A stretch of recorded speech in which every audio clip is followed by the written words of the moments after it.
నమస్తే మ్యామ్. నమస్తే. చాలా ఆదరిస్తున్నారు నిజంగా. చాలా కామెంట్స్ వస్తున్నాయి మనకి, ఇవి ట్రై చేస్తున్నామని కానీ, లేకపోతే ఇంకా మాకు ఈ డిసీజెస్ ఉన్నాయని కానీ. ఇప్పుడు మన ఇండియాలో చూసుకుంటే షుగర్ అనేది పెద్ద భూతం. ప్రతి ఇంట్లో ఒక పేషెంట్ ఉన్నారు. సో ఈ షుగర్ ఉన్నప్పుడు మనం ఎలాంటి ఆహార పదార్థాలు తినాలి, ఫస్ట్ దీని గురించి మాట్లాడుకుందాం. ఓకే, జనరల్గా ఏంటి అంటే షుగర్ బేస్ ఏముంటుంది, మోస్ట్లీ కెలరిక్ డైట్ ఒకటి మెయిన్ ఉంటుంది. ఇవి కాకుండా ఏంటి అంటే ఇన్సులిన్ రెసిస్టెన్స్ అని, ఈ ఫ్యాట్ ఎక్సెస్ ఉన్నప్పుడు, లివర్ మెటబాలిజం సరిగ్గా జరగనప్పుడు, కిడ్నీ ప్రాబ్లమ్స్ ఉన్నప్పుడు, ఇవన్నీ కూడా ఇండైరెక్ట్ కాజెస్ ఫర్ మనకి షుగర్ లెవెల్స్ అని చెప్పుకోవచ్చు మనం. అండ్ ఇంకొకటి, ఇవేమి మేజర్ ఇష్యూస్ అంటే లైక్ లివర్ ప్రాబ్లమ్స్ లేవు, కిడ్నీ ప్రాబ్లమ్స్ లేవు, స్టిల్ మనకి షుగర్ వస్తుంది, షుగర్ లెవెల్స్ పెరుగుతున్నాయి అంటే మనం కొన్ని చిన్న చిన్న అబ్జర్వేషన్స్ మనం చేసుకోవాలన్నమాట. ఈ అబ్జర్వేషన్స్ మనం చేసుకొని మన డైట్ కానీ చేంజ్ చేసుకుంటే మనం షుగర్ని కంట్రోల్ చేసుకోవచ్చు. బేసికల్ గా మనము ఎక్కడ చూస్తాము, ఫాస్టింగ్ లో బ్లడ్ షుగర్ చూస్తాం, పోస్ట్ లంచ్ లో బ్లడ్ షుగర్ చూస్తాం. ఇన్ జనరల్ గా రోజు మొత్తం యాక్టివిటీలో మనకి ఎలా ఉంది అని చూసుకోవడానికి ర్యాండమ్ బ్లడ్ షుగర్ అని ఈ 3 మనం జనరల్ గా చేస్తూ ఉంటాం. ఇవి 3 కాకుండా HbA1c చేస్తాం. HbA1c 6 months కి ఒకసారి ఎంత స్పైక్ వస్తుంది అనేది చూసుకుంటాం. ఈ 4 ఇష్యూస్ వస్తాయి అన్నమాట. సో వీటిల్లో మనం తినే దగ్గర ఎక్కడ ఫాల్ట్ వస్తుంది, షుగర్ ఎక్కడ చేంజెస్ అంటే మనం తినే ఫుడ్ ఎక్కడ తప్పుగా తింటున్నాం, దానివల్ల ఎక్కడ షుగర్ వస్తుందని చూసుకోవాలన్నప్పుడు మనకి FBS ఎక్కువ ఉందనుకోండి, అంటే ముందు రోజు తిన్న ఆహారం ఎక్కువ అవడం వలన. సో ఈ పాయింట్ మనం అబ్జర్వ్ చేసుకోవాలి. సో ముందు రోజు నైట్ వాళ్ళు FBS ఎక్కువ ఉన్న వాళ్ళు ముందు రోజు ఎర్లీగా తినేయడం. సో తినేసాక కూడా మళ్ళీ ఆకలేస్తుంది మేడం మాకు, మీరు 6ంటికి తినమన్నారు, తినేసారు, నాకు మళ్ళీ ఆకలేస్తుంది, నేను ఏం చేయమంటారు అని అడుగుతారు వీళ్ళు కొంతమంది. సో అన్నం తినేసినాక మజ్జిగ ఇంట్రడ్యూస్ చేసుకోవచ్చు. మజ్జిగ ఏమవుతుంది అంటే మనకి ఆకలిని చంపేస్తుంది. సో అంటే మీన్స్ యాసిడ్ని మనకి తగ్గించే గుణం ఉంటుంది అనమాట ఈ మజ్జిగలో.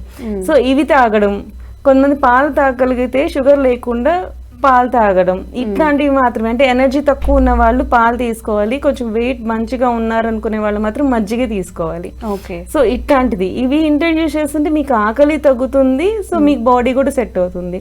నెక్స్ట్ పోస్ట్ లంచ్ ఏంటి, మనం అన్నం తిన్నాక 1.5 hour కి షుగర్ స్పైక్స్ రావడం.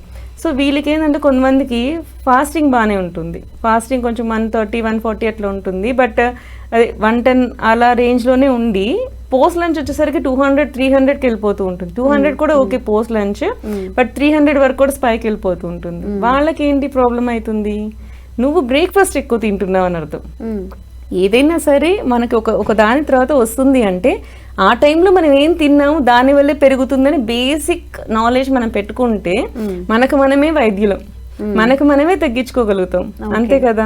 ఇప్పుడు బ్రేక్ఫాస్ట్ మనం తగ్గించుకోవాలి, ఎందుకు అంటే పోస్ట్ లంచ్ ఎక్కువ ఉంది కాబట్టి. ఈవెన్ పోస్ట్ లంచ్ అంటే అన్నం తినిన తర్వాత పోస్ట్ లంచ్ కూడా చేస్తారు ఆఫ్టర్ లంచ్, అలా చేసినప్పుడు అక్కడ ఎక్కువ స్పైక్ వస్తుందా. బ్రేక్ఫాస్ట్ తిన్నాక ఒక 1.5 hour కి మళ్ళీ ఒకసారి PLBS చేసుకోండి, లంచ్ అయిపోయాక 1.5 hour కి మళ్ళీ PLBS చేసుకోండి. సో ఈ 2 కూడా చేసుకుంటే మనకి ఏ దగ్గర ఎక్కువ మనం తింటున్నాం అనేది మనకి తెలిసిపోతుంది అనమాట. సో బ్రేక్ఫాస్ట్ తిన్న తర్వాత పోస్ట్ లంచ్ లో మనకి 300 స్పైక్ ఉందనుకోండి, అప్పుడు ఏం చేయాలి, బ్రేక్ఫాస్ట్ ని తగ్గించాలి. బ్రేక్ఫాస్ట్ తగ్గిస్తే మరి ఆకలేస్తుంది కదా, మరి ఎలా చేయాలి. సో ఇన్ జనరల్ గా ఏంటంటే దీంట్లో మనం కెలరీ కాన్షియస్ గా వచ్చేయాలి. So A combination of foods మనం తీసుకుంటున్నాం, ఇడ్లీ తింటున్నాం, చట్నీ వేసుకుంటున్నాం, పీనట్ చట్నీ, కొబ్బరి చట్నీ, ఇవి. సో మనం ఇక్కడ ఏం చేయాలి అంటే ఇడ్లీలో మనకి క్యారెట్ కానీ కొత్తిమీర కానీ, సో దాన్ని ఫిల్ చేసేలాగా వెజిటబుల్స్ అలా తీసుకోవచ్చు. ఇప్పుడు చూపిస్తున్నారు, తీసుకోవచ్చు. కాలీఫ్లవర్ కూడా ఈజీగా ఉడికిపోతుంది. గ్రీన్ పీస్ మాత్రం కొంచెం ముందే ఉడకబెట్టుకోవాల్సి వస్తుంది. ఇవన్నీ కూడా ముందు కొంచెం హాట్ వాటర్ లో బాయిల్ చేయండి. వెజిటబుల్స్ అన్ని కూడా కొంచెం ఒక బాయిల్ వస్తే దాన్ని మనం కలిపేసామనుకోండి ఈజీగా ఉడికిపోతుంది ఇడ్లీలో. So mixed vegetable idli type అన్నమాట. ఇది చేస్తే మీకు పిండి పట్టేది హాఫ్ ఏ పిండి పడుతుంది. వెజిటబుల్స్ మీరు సలాడ్ తినాలంటే ఇష్టపడిన వాళ్ళు ఇలా ఇంట్రడ్యూస్ చేసుకోవచ్చు. సో వెజిటబుల్స్ మీకు బాడీలోకి వెళ్ళిపోతాయి, మీకు సెట్ అయిపోతుంది. దీంట్లో మీరు కొంచెం కొత్తిమీర వేసుకున్నారంటే టేస్ట్ కూడా వచ్చేస్తుంది, జీలకర్ర పొడి, కొత్తిమీర. సో ఆ టైప్ ఆఫ్ థింగ్స్ అవి యూజ్ చేసుకున్నారనుకోండి కెలరీస్ తగ్గుతాయి. మీరు అక్కడ 3 ఇడ్లీస్ తినే దగ్గర 1.5 ఇడ్లీయే తింటారు, ఎందుకంటే పిండి తగ్గిపోతుంది కదా, వెజిటబుల్స్ ఇంట్రడ్యూస్ చేస్తాం కాబట్టి. ఇప్పుడు చపాతీలు కూడా అట్లనే చేస్తున్నారు కదా, చేసుకోవచ్చు. క్యారెట్ ని మిక్సీ పట్టేసి దాంతో పిండి కలుపుకోవడం చపాతీని గానీ, అది మళ్ళీ అది యాక్చువల్లీ జ్యూస్ తీసేస్తే మళ్ళీ యూజ్ ఉండదు. సో దాన్ని విత్ పల్ప్ తో సహా కలుపుకోవాల్సి ఉంటుంది. జ్యూస్ ఏదైతే మిక్స్ పట్టేస్తున్నామో అంతా వేసుకోవాల్సి ఉంటుంది. జనరల్ గా ఏంటంటే స్టఫ్ పరాటాస్ చేసుకోవచ్చు, మూలి పరాటా అని చెప్పి చేస్తారు. అంటే మనకి ముల్లంగి ఉంటుంది కదా, సో ముల్లంగితో పరాటాస్ చేస్తుంటారు. కాలీఫ్లవర్ తినం కదా, గోబీ పరాటా మనకి అలవాట్లేదు, నార్త్ ఇండియన్స్ అందరూ ఇంట్రడ్యూస్ చేస్తారు. జనరల్ గా ఏంటంటే నార్త్ ఇండియన్స్ పరాటాస్, మనకి అసలు మన సౌత్ ఇండియన్ ఫుడ్ అంటే ఇడ్లీ దోశ చపాతి, ఇడ్లీ దోశ పూరి ఈ type of things. North Indians అంటే చపాతి, చపాతీలో పరాటాస్ వీళ్ళు. వాళ్ళు ఏంటంటే అందులో వెజిటేబుల్స్ ఇంక్లూడ్ చేసుకోవడం, లైక్ చపాతీ తినే కంటే పరాటాస్ టైప్ లో దాంట్లో గోబీ పరాటా, మూలి పరాటా ఆ టైప్ ఆఫ్ థింగ్స్ కి వెళ్ళిపోవడం. మళ్ళీ ఆలు పరాటా కాదు. మళ్ళీ మన దగ్గరకు వచ్చేసరికి మనము వెజిటేబుల్ ఇడ్లీ తీసుకోవడం. పెసరట్టు మనం ఏం చేస్తాం, తొక్కతో సహా వేసుకుంటాం, సో తక్కువ క్యాలరీస్ పడతాయి. సో దీంట్లో మనము ఉల్లిపాయలు ఎక్కువ వేసుకోవడం.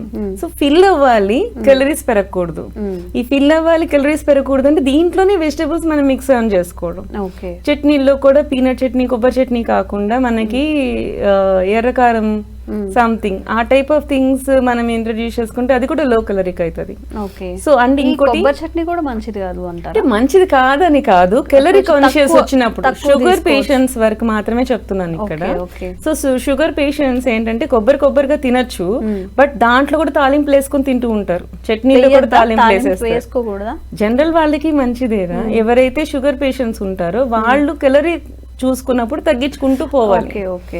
సో మనకి ఏంటంటే కొబ్బరిలో కూడా నూనె ఉంటుంది, కనపడదు. కొబ్బరి నువ్వు డైరెక్ట్ గా కొబ్బరి నుంచి కదా నూనె వస్తుంది. సో మనం కొబ్బరి చట్నీ చేసినప్పుడు దాంట్లోనే ఆల్రెడీ నూనె ఉంటుంది. సో అది తిన్నా సరిపోతుంది వాళ్ళకి. ఎవరైతే సన్నగా ఉంటారో మళ్ళీ వాళ్ళకి తాలింపులు వేసి మళ్ళీ అలాగే పెట్టాల్సి ఉంటుంది.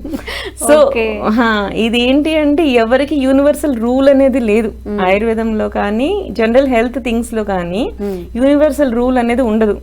నీకు మంచిదైంది పక్కన వాడికి మంచిది కాకపోయిండొచ్చు, ఎందుకంటే నువ్వు వేరు తను వేరు. నువ్వు సన్నగా ఉన్నావు, నీకు తినాలి. పక్కన వాడు నీకంటే కొంచెం లావుగా ఉన్నాడు, వాడు షుగర్ ఉంది, వాడు తినకూడదు. సో ఇట్లా ఒకటి మంచిది అని చెప్పడం కన్నది ఏం ఉండదు అనమాట. సో వాళ్ళని బట్టి అలా చేసుకోవాల్సి ఉంటుంది. సో మనం ఇడ్లీ అయితే వెజిటబుల్ ఇడ్లీ, పెసరట్టు అయితే ఈ టైప్ ఆఫ్ థింగ్స్, ఆనియన్స్ అవి వేసుకోవడం, దాంట్లోనే క్యారెట్ అది వేసేసుకోవడం అట్లా అనమాట. సో దోశ తిన్నాకని ఆ టైప్ లో యూజ్ చేసుకోవడం, మళ్ళీ మసాలా దోశ కాకుండా. సో ఇట్లాంటివి చేసుకుంటూ ఉంటే క్యాలరీస్ తగ్గిపోతాయి ఆటోమేటిక్ గా. సో విడిగా కూడా మనం తినొచ్చు, ఇడ్లీస్ తగ్గించుకొని సలాడ్ యాడ్ చేసుకొని కూడా తినొచ్చు. ఎవరికైతే సలాడ్ ఇష్టం ఉండదో వాళ్ళకి ఆల్టర్నేట్ చెప్తున్నాను ఇప్పుడు నేను. సో నెక్స్ట్ పోస్ట్ లంచ్ లో కూడా కొంతమందికి షుగర్ స్పైక్ ఉంటుంది. టిఫిన్ తిన్నా కూడా బాగానే ఉంటుంది షుగర్ లెవెల్స్, కానీ అన్నం తిన్నాక పెరుగుతుంది. సో అన్నం తిన్నాక పెరిగినప్పుడు వాళ్ళు ఏం చేయాలి? సో వాళ్ళు ఏంటంటే the best food Indian food అంటే sambar. Madras sambar, any kind of sambar, ముల్లంగి సాంబార్ అండ్ మునక్కాయ సాంబార్, అన్ని vegetables. It's very very filling. నువ్వు కొంచెం అన్నం తిను, సాంబార్ వేసుకొని తిను, కడుపు నిండిపోతుంది. సో సాంబార్ కూడా తాగేస్తారు కొంతమంది. సో అట్లా కూడా నీకు కడుపు నిండిపోతుంది, క్యాలరీస్ తగ్గిపోతాయి. సో ఇట్లాంటి చిన్న చిన్నవి అన్నమాట. సో మనము అవి ఇంట్రడ్యూస్ చేసుకుంటే ఆటోమేటిక్ గా మన పొట్టకి నిండుగా అనిపిస్తుంది, ఆకలి వేయదు, నీకు పోస్ట్ లంచ్ షుగర్ స్పైక్స్ ఏవైనా ఉన్నాయో అవి తగ్గుతాయి అనమాట. అండ్ ఇంకొకటి ఏంటంటే ఈ టైంలో మనం సూప్ టైప్ లో ఎక్కువ తీసుకోవడం. ఈ సూప్స్ లో మళ్ళీ మనము అపిటైజర్స్ లాగా సూప్స్ తీసుకోకూడదు. మళ్ళీ దాంట్లో అల్లం అవన్నీ వేసామంటే ఆకలి పెరిగిపోతుంది. మనం జనరల్ గా ఏంటంటే అంబలి అలా చేసుకుంటాం, రాగి జావా చేస్తాం, వాటిలో మనం అసలు ఎప్పుడు ఈ అల్లము అవన్నీ వెయ్యం, అలా వేయకూడదు. మనకి సూప్స్ వేసుకునేటప్పుడు కూడా అవన్నీ లేకుండా ఇన్ జనరల్ గా ఇట్లాంటివి రాగి కానీ అన్నం కానీ మనకు పిండి పట్టేది చాలా కొంచెం. కార్న్ సూప్స్ కానీ వాటిలో కూడా మనకి పిండి పట్టేది 2-3 స్పూన్సే. ఎక్కువ వెజిటేబుల్స్ అండ్ వాటరే కనపడుతుంది. ఇది ఫిల్ చేస్తుంది, నీకు షుగర్ లెవెల్స్ పెంచదు. సో ఇట్లా అన్నమాట, నీకే తెలిసిపోతుంది. జనరల్ గా ప్రకృతిని బయట ఇక్కడ ఏ జంతువుకి ఎవరికి వైద్యులు ఉండరు, వాటికే తెలుసుకుంటుంటాయి. సో మనకి బాడీకి కూడా మనకి తెలిసిపోతూ ఉంటుంది. సో ఎక్కడ హీల్ చేసుకోవచ్చు, ఎలా హీల్ చేసుకోవచ్చు అని మన హింట్స్. కాకపోతే మనం ఒకసారి కూర్చొని మనం మెసేజ్ చేసుకోవాలి, మన రిపోర్ట్స్ ని మనం మెసేజ్ చేసుకోవాలి, ఎక్కడ మనకి తేడా వస్తుంది. సో అక్కడ మనం ఏం చేసుకోగలుగుతాము, ఇట్లాంటి చిన్న చిన్న టిప్స్ మనం యాడ్ ఆన్ చేసుకుంటా క్యాలరీ కాన్షియస్ గా ఉంటే ఆటోమేటిక్ గా మీకు షుగర్ లెవెల్ సెట్ అయిపోతుంది. మనం బ్రేక్ఫాస్ట్ మాట్లాడాం, లంచ్ మాట్లాడాం, డిన్నర్ గురించి వచ్చినప్పుడే ఫాస్టింగ్ వస్తుంది. మనం వెనక నుంచి ముందుకు వచ్చాం. డిన్నర్ ఎక్కువ తీసుకుంటేనే ఫాస్టింగ్ బ్లడ్ షుగర్ ఎక్కువ అవుతుంది. సో డిన్నర్ లో చూసినప్పుడు మనకి ఏంటి అంటే అసలు అవాయిడ్ చేయండి డిన్నర్. 2 meals తీసుకోండి. 2 meals తీసుకోలేనప్పుడు డిన్నర్కి వచ్చినప్పుడు ఏదో ఒకటి సాలిడ్గా తినాలి, 6 o'clock తినాలి అంటే గోధుమ రవ్వ ఉప్మా ఇట్లాంటివి. సో అది కూడా లో క్యాలరిక్ గానే వెళ్ళిపోండి. లేకపోతే కొంచెం అన్నము మజ్జిగ అన్నం తినండి. ఎక్కువ మజ్జిగ, ఇప్పుడు గట్ హెల్త్ ప్రోబయోటిక్ ఇలాంటివి బాగా వస్తున్నాయి కదా. సో మనకి పాతకాలంలోనే గట్ హెల్త్ గురించి చెప్పారు. అండ్ ఇక్కడ ఒక పాయింట్ చెప్పాలి, రాత్రిపూట పెరుగు తినద్దు కదా అని చెప్తూ ఉంటారు. పెరుగు అయితే తినకూడదు, బట్ దాన్ని వాటర్ వేసుకొని మజ్జిగలాగా తాగితే దానికి ఏమవ్వదు, అది తక్రం అయిపోతుంది. సో తక్రం ఈజ్ డిఫరెంట్, దది ఈజ్ డిఫరెంట్. ననక్తం దది బుంజిత అంటే రాత్రిపూట పెరుగు తినద్దు అంతే, కానీ పెరుగు ఈజ్ డిఫరెంట్ ఫ్రమ్ మజ్జిగ. నీకు వాటర్ పోసినప్పుడు దాని డైల్యూట్ అయిపోతుంది, దాని అభిషేక గుణం తగ్గిపోతుంది. సో అట్లాంటివి మనం తీసుకోవచ్చు. అట్లా మాక్సిమం ఏంటంటే దాంట్లో కూడా మీరు ఏ తిన్నా కానీ దాంట్లో కూరగాయలు ఎక్కువ యాడ్ చేసేసుకున్నామంటే క్యాలరీస్ తగ్గిపోతాయి, దాన్ని బట్టి మార్నింగ్ కి సెట్ అయిపోతుంది. ఓకే, అసలు మీరు చెప్పిన డైట్ ఓన్లీ షుగర్ ఉన్న వాళ్ళకి కాకుండా వెయిట్ తగ్గాలనుకున్నా PCOS, ఒబేసిటీ అండ్ డయాబెటీస్, ఇవి 3 ట్రయాంగిల్. ఒకటి వస్తే ఒకదానికి ఇంకో దానికి లింక్ ఉంటుంది.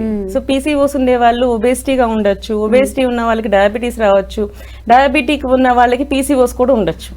సో ఇవి 3 ట్రయాంగిల్ టైప్ ఆఫ్ థింగ్స్ అన్నమాట. సో ఒకదానికి ఇండైరెక్ట్ రిలేషన్షిప్ ఉంది.